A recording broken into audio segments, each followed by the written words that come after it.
On this episode of Booked on Rock, we explore the British invasion of '64, how it all began, the iconic bands that rose to fame, and the lasting impact it had on rock and roll, film, and fashion. That's coming up next. We're totally booked. Rock and roll! Well, I think I'll leave you to your reading. Little Hand says it's time to rock and roll. Rock and roller! We are totally booked.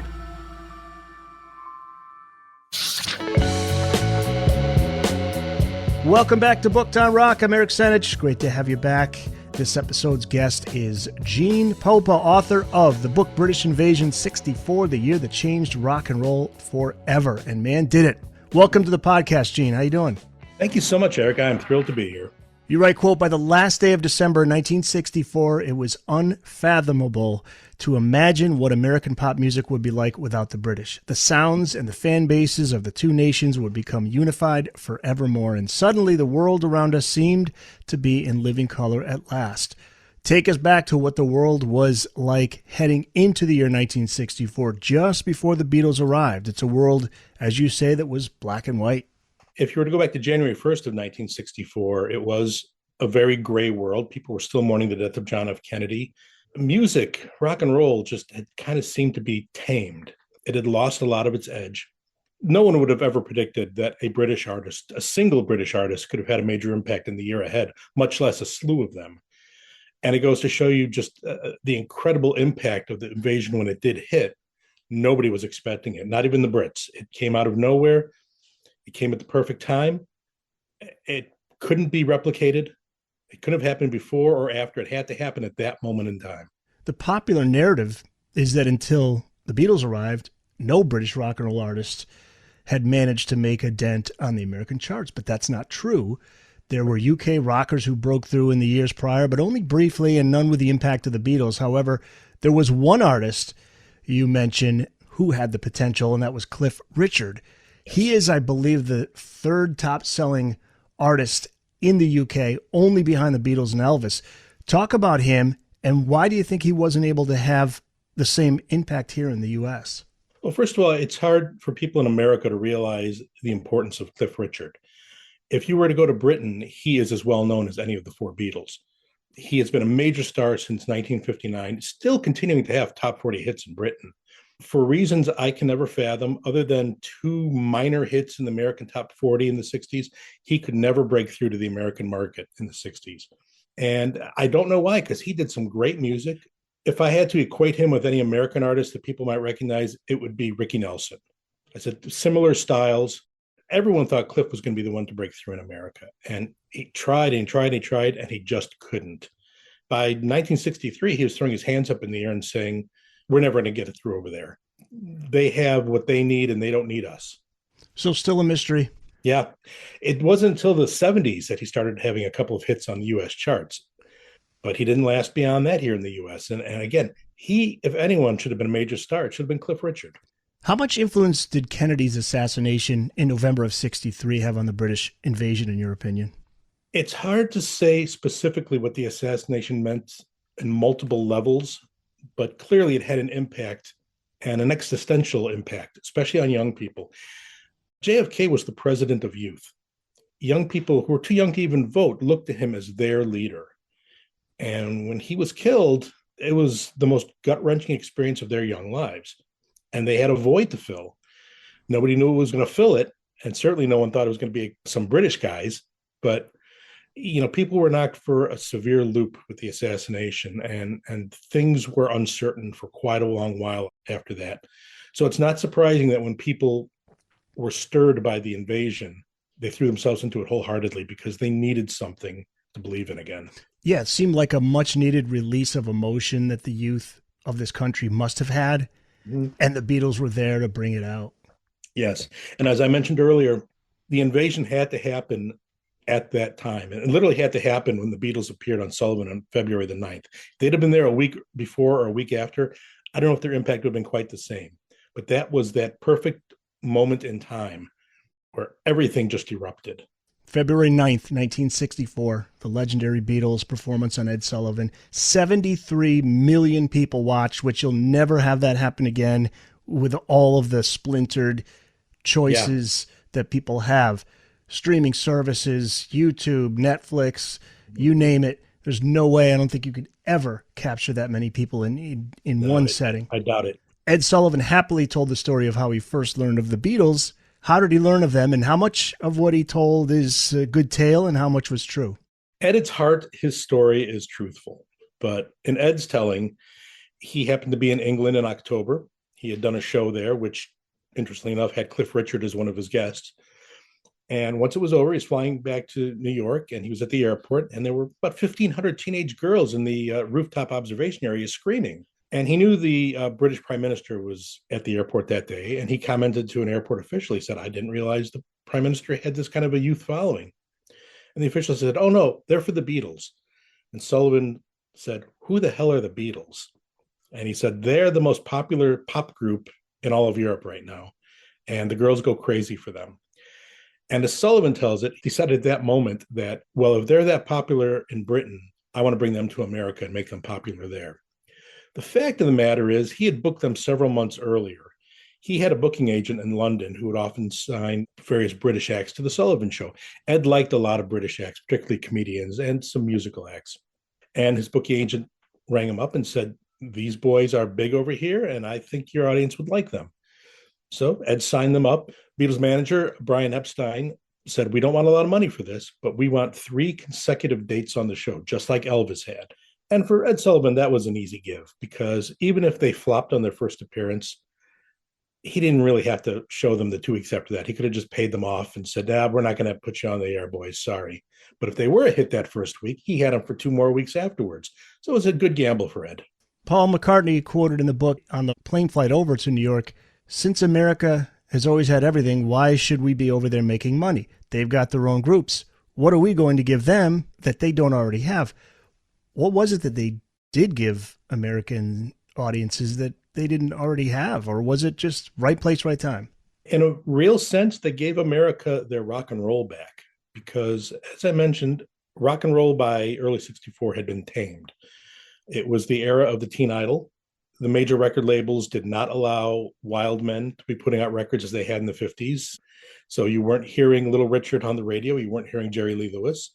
Even Elvis had the rough edges smoothed off him. He was making frothy movies and singing songs like Rock-a-Hula Baby instead of Heartbreak Hotel. There was an entire demi-generation of kids who didn't experience that original rock and roll firsthand.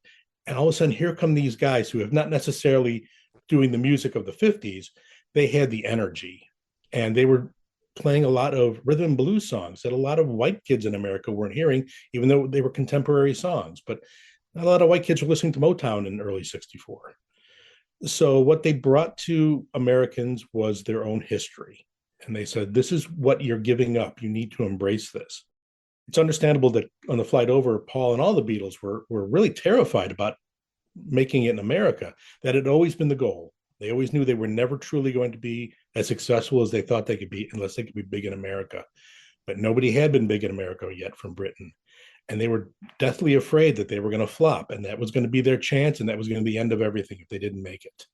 Talk about the impact radio had on rock and roll's emergence in the 50s here in the States, particularly Alan Freed, but in general, the jocks were left alone to play what they wanted, and with that comes huge exposure of this music to teens. Well, Alan Freed got his start playing an overnight show in Cleveland, where he loved to play rhythm and blues songs, and the dirtier and the grungier, the better. Now, his sponsors weren't too happy being associated with rhythm and blues because that was considered race music and not for white audiences. So Freed said, "Oh, no, this isn't rhythm and blues. It's rock and roll." They said, "Oh, okay, that's fine then." So a little branding change, and all of a sudden he's got a hit radio show where high school kids were staying up long after their bedtimes and listening to their radios because they could not get enough of this music. And radio in much of the 50s was kind of like the Wild West. You had certain rules you had to follow, but within those parameters, DJs could pick whatever songs they want. They can get crazy on the microphone. And as a result, a lot of music that wouldn't ordinarily get picked up was getting played in major markets. You know, Sun Records, which was this little label out of Memphis, was suddenly getting radio stations in New York and LA playing their stuff. And that began to come to an end in the late 50s when the top 40 format was set, meaning that your program director says, here are the 40 songs we're going to play this month on the station. Don't deviate from this list. Well, there goes a lot of the small, grungier record labels.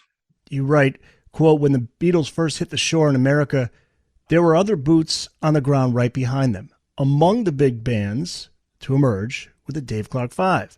And I know of them well because I'm a Van Halen fan. So I know Eddie Van Halen wanted to make rock and roll music, not because of the Beatles, not that he and his brother Alex were not fans of the Beatles, but there was something about the Dave Clark Five, and that turned him on to rock and roll. You say few artists mastered the business side of rock as well as Dave Clark, a true innovator. Talk about that.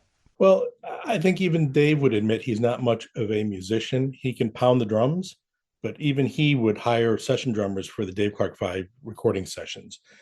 He was a businessman, a natural born businessman. He worked up a deal with the other band members where they were all on salary, and he would get the lion's share of the money. He also owned their music publishing. And he had a deal where any of the members of the band wrote a song, Dave would be co-credited as co-writer. So he covered himself very well there.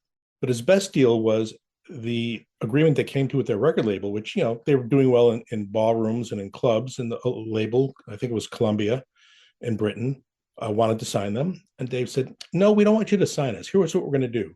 We're going to record our own music and pay for it, and then you're going to lease it from us. And then after 10 years, we're going to own all the masters. Well, the label thought this was great. They said, we don't have to pay for their recording sessions. And in 10 years, nobody's going to want old rock and roll. We could throw it in the garbage. Nobody's going to want it. And as a result, Dave Clark is a very, very, very wealthy man today. Wow. Now, let me ask you a question, because I did an episode on the Zombies, and they did the same thing. They leased their music, and that was their manager. And I'm drawing a blank on his name, but Dave Clark, he was the one making all the decisions? Yes. Wow. He also was their formal manager, so he had complete legal control over the band. Okay. I wonder if the Zombies got that idea from them, or the Zombies manager, because it's exactly Entirely what they did, possible. which is a brilliant move. If your music stands the test of time, you then have publishing. You own the publishing to all those songs. Yep. Smart move, yeah. This episode's guest is Gene Popa. He's the author of the book British Invasion 64, The Year That Changed Rock and Roll Forever. Massive success of these bands like the Beatles and Dave Clark Five. We got the Kinks, the Who, the Stones. There was a lot of money to be made, but little of it was made by the bands themselves.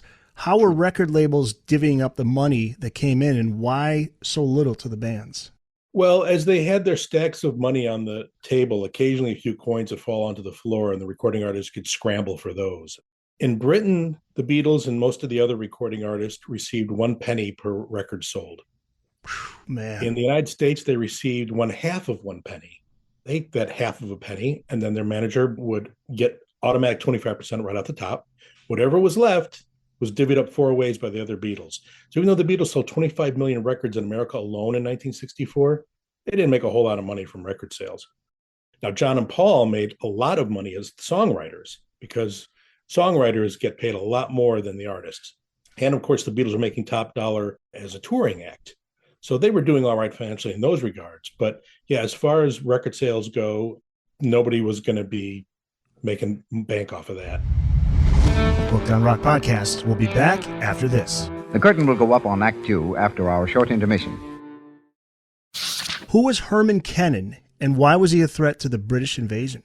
Herman Kennan was the president of the American Federation of Musicians. He was both a perceived threat, but ultimately one of the greatest heroes of rock and roll. When he became president of the union in the 50s, he inherited a problem with the British Musicians Union. And that was that the BMU almost never allowed American musicians to play in Great Britain. Their argument was, you're taking paying work away from British musicians by bringing Americans over. Now, there were some exceptions. Louis Armstrong was always welcome. Singers like Sinatra and Tony Bennett could always come and sing. Classical musicians were welcomed as well. But jazz, country, later rock artists, no. Said, you can't come here. It's very difficult to get any permission to get into the UK. And Kennan wanted to change that. But the British weren't interested at all in making that change, because I think a big part of it was also Britain had been the greatest empire in the world in the first half of the 20th century. After World War II, the United States took that over. And I think for a lot of Britons, their pride was damaged. So I could see the BMU saying, no, we're going to keep this. This is still ours. We're going to have our musicians. We don't need yours. You've taken everything else from us. Anyway, Herman Kennan wanted to break that lock, and he saw the British invasion as a way he could finally do that. So he gave an interview where he disparaged the Beatles and the other British acts and argued that the Beatles were essentially singers, they weren't musicians. He said he has a great line. He says, "We could find 4 kids from Yonkers or Tennessee who could do the same thing they do. Good luck with that." Wow. But he said, if they come back to the United States, they're going to have to leave their instruments at home and just sing because we're not going to let them come play. And the BMU had no problem with that because they were like, doesn't change what we do here. Well, Kennan was very smart. He gave that interview and it became a big news story. And a lot of young people were up in arms about this. Now, it was an election year. If you're under 21, you couldn't vote, but you could still exert pressure in your own household on your parents. You could still write letters to the editor. You could write to your congressman. And soon enough, there were enough members of Congress who were concerned that this issue might somehow be used against them in the election. They kicked it up to the White House, where Lyndon Johnson was getting his own pressure from his 2 teenage daughters who were Beatles fans. And now all of a sudden the Beatles and the other acts weren't going to be allowed to tour in the United States. So he turned to his Secretary of Labor and said, fix this pronto. So the US and the British Musicians Union negotiated. And at first the BMU was not willing to budge, but they're feeling new pressures of their own. The head of EMI, Sir Joseph Lockwood, had many connections with the British government, and he began working those levers. Also, the British artists were selling a lot of records overseas and making a lot of money for the British government in taxes. And one of the investors in the Beatles merchandising arm was a distant member of the royal family, but he had connections with the crown. So all of a sudden, the BMU started getting a lot of pressure they hadn't felt before. And very quickly, they changed their tune and said, okay, everybody's welcome. You can come to Britain. We'll go to America. Everybody's one big happy family. All right, we got to talk about the Stones. I love the Stones, so let's talk about the Rolling Stones. Their manager, Andrew Loog Oldham, hyped them as the anti-Beatles. Now, that was something that seemed to be okay with not just the Stones, but the Beatles, too. They were happy with that good boy, bad boy images that they were given. Well, the Beatles loved the Stones. They had discovered them when the Stones were doing a club residency in London, and they would go see their shows. And it was actually George Harrison who recommended Dick Rowe, the president of Decca Records, you should really listen to these guys. You might want to sign them. They're good. And of course, Dick Rowe was smarting because he had very famously turned down the Beatles in 1962. And in his letter, he said guitar groups are out. And yeah, well, and Dick Rowe's the guy. He's the guy that signed the Zombies because of that. Yeah, that's a story too that was funny. Yeah, he was getting so much grief over that. Right. And so you could say that the Stones could owe to the Beatles that they got that recording contract. John and Paul wrote a song for them that was their second hit in Britain, I Want to Be Your Man. The Beatles later covered on their second album with Ringo. That's a cool piece of trivia there, Stones Beatles trivia, yeah. Yeah, and Andrew Loog Oldham had done work for the Beatles. He'd worked for Brian Epstein earlier in the Beatles' career, and they were friends with him. And he came up with this idea and says, there's too many bands that want to be the Beatles. We're going to be the anti-Beatles. The Beatles were like, that's great. Go with that.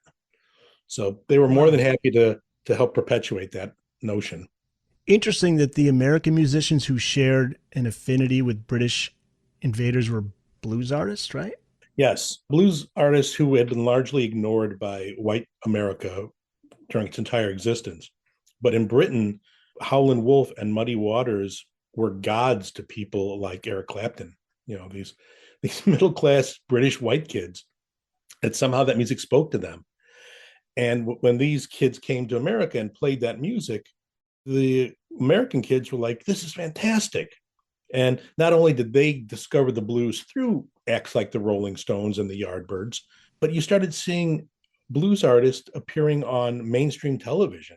They'd be on Hullabaloo and Shindig, which prior to the British invasion, you couldn't even begin to imagine that happening. But by 65, 66, there were very well-known faces on TV. There was a time there where all those blues artists would go to the UK, and I think there was a famous club or area there. It was like an island that they played in where they had a huge following, and that's where they could make their money. They definitely had an audience, and so did 50s American artists like Chuck Berry and Carl Perkins, who didn't have much of an audience in the U.S. by the mid-60s, but in Britain they were still stars.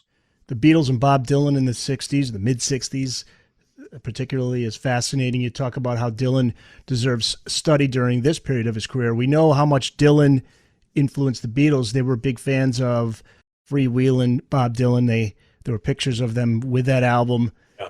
And that's the album from '63. But what did Dylan think of the Beatles? Did the Beatles influence Dylan to go back to his rock and roll roots, do you think? I mean, he was in rock bands before discovering folk music. So what are your thoughts on that? Yeah, actually, growing up, Bob Dylan's musical idol was Little Richard, and he had played in a rock and roll band in high school. He discovered folk when he went to college, and he fell into it hard. But by 1964, Dylan was being hailed as the voice of his generation, and he didn't like that at all. He didn't want to be anybody's prophet or martyr, and he was anxious to do something different. First of all, he loved the Beatles. When first time he heard "I Want to Hold Your Hand" on the radio, he said he just absolutely loved it. Although he misheard it as "I Get High," and so when he first met the Beatles and he brought along some herbal remedy, he assumed the Beatles were well versed in it, but they had never had it before. Yeah. But he thought the Beatles were great, and they got along personally so well. They had the similar vibe in their humor. But what really pushed Dylan into rock and roll were the Animals, because they had recorded an old folk and blues tune called House of the Rising Sun, which Dylan himself had recorded on one of his first albums as an acoustic version. But when he heard the Animals do it, Dylan said, I realized then and there, this stuff can be electrified. And he plunged right into adding electric guitars and organs to his music.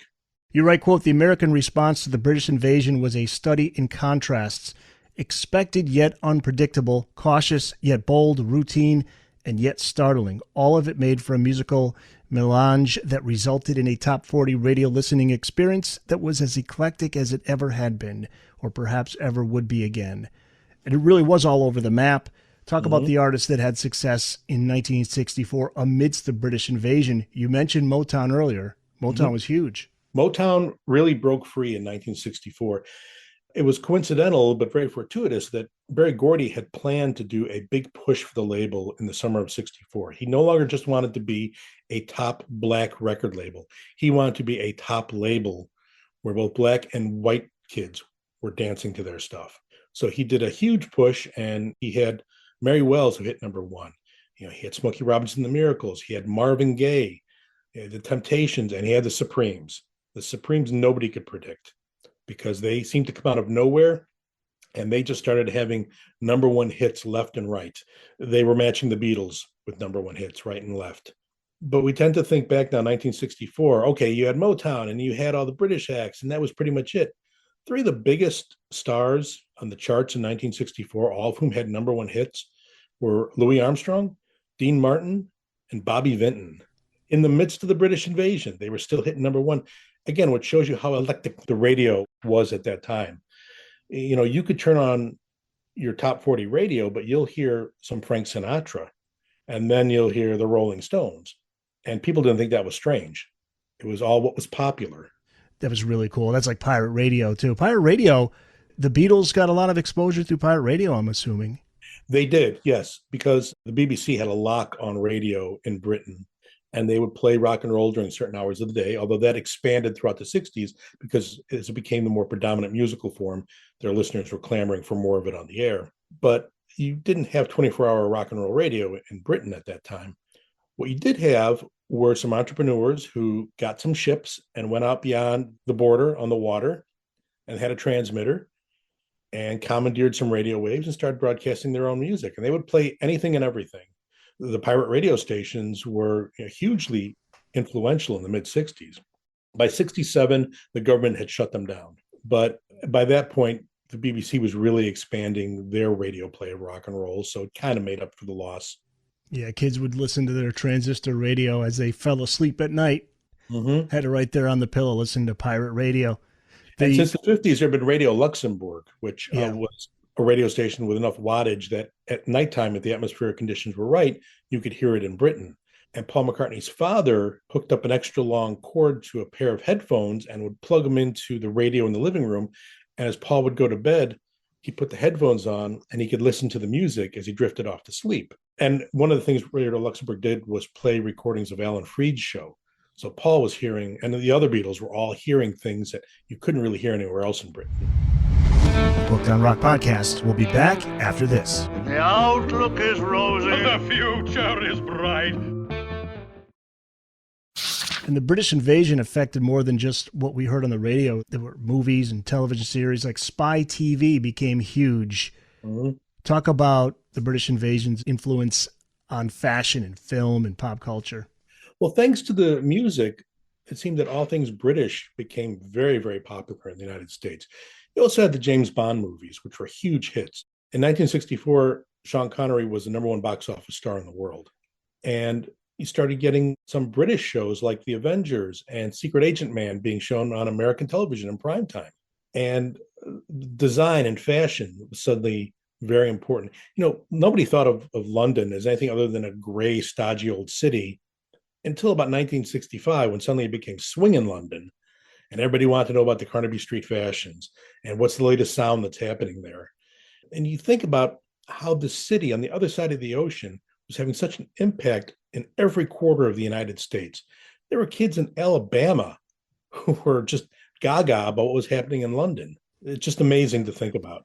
I mentioned before we started the episode, closest thing that I could experience that would be like that was the early 90s, the grunge movement and Yes. Seattle. I mean, I guess that's the closest, and that's probably the last time we've ever had that kind of a seismic shift in not just music, but culture and the way people dressed and all that. It's The thing is, you can't plan for it. Nobody planned for grunge. The record industry had been trying for years after the British invasion to repeat that with all sorts of things. And they had success in terms of moving some records, but nothing had the cultural impact of the invasion until grunge, which again, nobody saw it coming. the signs of the British invasion slowing down came sometime like 66, maybe 67. It had come to an end. What do you think caused its decline? Was it just something that ran its course, or was it overexposure? Well, I would actually say the British invasion, as we tend to think of it, ended by about mid 1965. Most of the British artists who broke big in the US in 64 had the last of their hits by that point, and a new wave of artists were coming through and were starting to have their hits. The Yardbirds, the Hollies, the ones who hadn't hit in 64 were starting to hit in 65 and 66. And music was changing. There was also the realization that it no longer was the British music scene and the American music scene. It truly had become mixed together. And it was just considered rock and roll as a whole. So you no longer really need to differentiate between this is a British invasion act. It's just a rock and roll act. What's amazing is what music was like in the early 60s and what it became by the end of the decade. Two different worlds. People tend to think of the early pre-Beatles 60s as being a very bad time for music. But in a lot of ways, it was a golden age. I mean, you had Roy Orbison, you had all the girl groups, you had Solomon Burke. I mean, there's a lot of great music on the air. What you didn't have was the excitement of a 50s Elvis. And the Beatles brought that excitement. That is what changed things in ways people hadn't been expecting. I mean, there were thoughts that rock and roll was just going to fade away. And in a lot of ways it was, because it was expected that young people would outgrow rock and roll. That, okay, it's a kid thing. You're in high school, enjoy it. But when you go to college, you pick up a serious musical form, folk or jazz. Those were the two most popular. But after the British invasion, people kept listening to rock and roll. I found a statistic that in 1963, university bookstores that would sell records said that folk and jazz accounted for something like 85% of their record sales. And by 1966, rock and roll was 90% of their record sales. And Elvis, I think you mentioned in the book too, Elvis, when did he come out of the army? What year? 1960. Yeah, 60. So he had changed. Well, Elvis came out of the army a little more jaded with life. He was more willing to just kind of go along with what his manager, Colonel Tom Parker, told him to do. Colonel Tom said, we're going to put you in these silly movies and you're going to get a paycheck for $1 million for each of them. Elvis said, all right, I'll take that money. And here's the soundtrack you're going to record. Okay, I'll record these songs. Every now and then, Elvis would kind of slip the reins off and cut something that was reminiscent of his 50s work, like Little Sister or Marie's a Name, which had real unbridled raw energy. But by and large, he was making music that sounded like Elvis, but wasn't the Elvis we knew back in the 50s. As we know, Elvis kind of drifted into a state that he wasn't well served by. Yeah, and he met the Beatles, or the Beatles met him, I think, at Graceland. And that might have been mid-60s, maybe? Actually, they met in Los Angeles. Elvis was there making a movie. That's right. Beatles were there on tour. So they set it up as a summit, and the Beatles came to Elvis's place. And there are all sorts of rumors. One of them is that they all played Monopoly using real money. Paul says that did not happen. But the story goes is that the Beatles came in and they were so gobsmacked by seeing Elvis. I mean, he had been their idol as kids.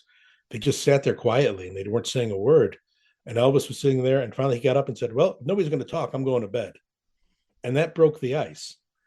And they spent the next couple of hours. They were playing pool with Elvis and his buddies in the Memphis Mafia. They were hanging out. They supposedly pulled some guitars out. And my God, if only somebody had turned a tape recorder on. Yeah. They did a little jam session together. Yeah, it was a moment that had to happen. The Beatles had to meet Elvis, but it's a shame they didn't meet in a place where Elvis would have been more inclined to say, let's go in the studio. Let's cut something. Exactly. I was just about to say that. What do you got? Can you imagine if they collaborated on a song? Maybe how would that have affected the rest of the decade for Elvis? Yeah. Yeah. It would change things. What if, right? The what ifs. What do you think the British invasion's most lasting effect on rock and roll is? Boy, that's a big question. Well, first of all, the music that still lingers to this day. I joke that people are born knowing the Beatles in their DNA. Even if you say, well, I'm not a fan of the Beatles, you know their music. And you know the music of the Stones. And you can probably name a song by The Who and by the Kinks. It continues to influence music to this day. Virtually any big star at some point will tell you, oh yeah, there's this song that I really like. And I try and do a song that sounds like that. And it's a song from the British invasion. It also changed culture. We were a very, how to best to describe it? Well, you look at the early 60s, you look at America, everybody was kind of the same. They dressed the same. Conservative. Same haircuts, very conservative. And if anything, the British invasion said, just be you.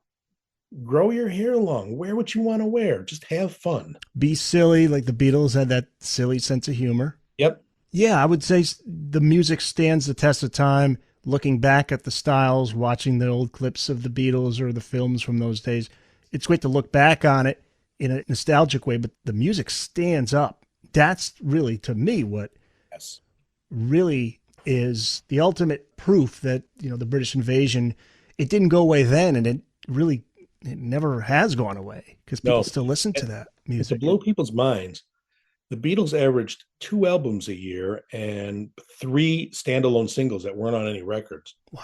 They also did that while in 64 and 65 making movies, 64, 65, 66, doing world tours and doing television appearances and basically not having any time of their own. They were busy being Beatles all this time.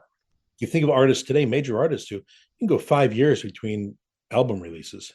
British Invasion 64, the year that changed rock and roll forever, can be found wherever books are sold. Look for it at your nearest bookstore. You can go to bookedonrock.com to find your nearest independent bookstore. So if you have one nearby, look for a copy there. Where can people find you online, Gene? Well, I'm on Facebook under Gene Popa Author, and one of these days I'll get my website up and running. All right. Well, people can reach out to you through Facebook. I'll put the link in the show notes page. And I look forward to having you back on again because there's another book we want to talk about, and it is all about the Beatles, correct?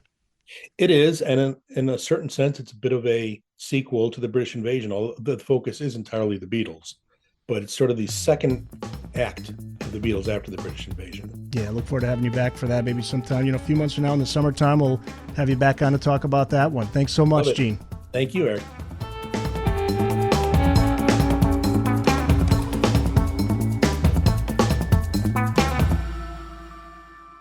That's it. It's in the books.